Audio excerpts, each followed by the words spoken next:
Renuka's kitchen. இது ஒரு sweet, கோதுமை மாவும் கடலை மாவும் வச்சு ஒரு ஸ்வீட்டு. இதுவும் வெல்லம் யூஸ் பண்ணி செய்கிற ஸ்வீட்டு தான். வெகு எளிதாக செஞ்சு விடலாம். முதல்ல ஒரு கப்பு கோதுமை மாவு, எந்த கப்பில் கோதுமை மாவு எடுக்கிறோமோ அதே கப்பில் ஒரு கப்பு கடலை மாவு. ஃபஸ்ட்டு கொஞ்சமாக நெய் ஊற்றி வானலியில் கோதுமை மாவை தீயை சிம்மில் வச்சுட்டு கொஞ்சம் ஃப்ரை பண்ணி எடுத்துக்கணும். அதுக்கப்புறம் கடலை மாவை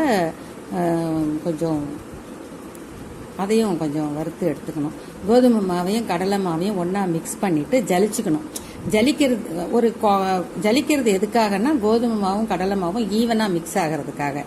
அதுக்கப்புறம் ஒரு ஸ்பூன் ரவை, அதையும் வறுத்து அதோட சேர்த்துக்கணும். ரவை ஸ்வீட்டில் ஒரு கிறிஸ்ப்னஸ் கிடைக்கிறதுக்காக ரவை, அதை போட்டு எல்லாம் ரெடி பண்ணி வச்சுக்கணும். அதுக்கப்புறம் வெல்லம் 1.5 கப்பு வெல்லம். எந்த கப்பில் எடுக்கிறோமோ மாவு அதுலேயே தான். இதுக்கும் பாகு தேவையில்லை. கொஞ்சமாக தண்ணி விட்டு கொஞ்சம் திக்காக ஆன உடனே வெல்லம் கரைஞ்சி திக்காக வரும்போது, ரொம்ப முறிஞ்சிடாமல் திக்காக இருக்கும்போது, பாகு கம்பியெல்லாம் தேவையில்லை. இந்த மாவு கொஞ்சம் போடணும், நெய் கொஞ்சம் போடணும். அந்த மைசூர் பாகு கிளற மாதிரி தான்.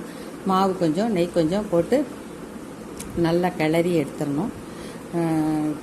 கிளறி எடுத்துட்டு அது நல்லா உருண்டு அல்வா பதத்துக்கு வரும்போது ஒரு தட்டில் நெய் விட்டு இதை போட்டு கொஞ்சம் ஆறின உடனே கட் பண்ணிடலாம். அதுக்கு முன்னாடி மேலே கொஞ்சம் நமக்கு தேவையான நட்ஸ் எதுவோ அதை எடுத்து பொடியாக கட் பண்ணி மேலே தூவி விட்டுறலாம். இது ஆறின பிறகு இந்த ஸ்வீட் ரொம்ப நல்லாயிருக்கும். ஏன்னா வெல்லம் கோதுமை கடலை மாவு தான், ஆனாலும் ஸ்வீட் நல்லாயிருக்கும்.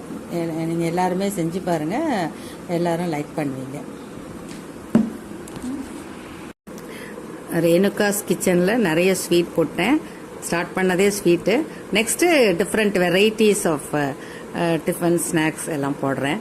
தேங்க்யூ வெரி மச் ஃபார் வாட்சிங்.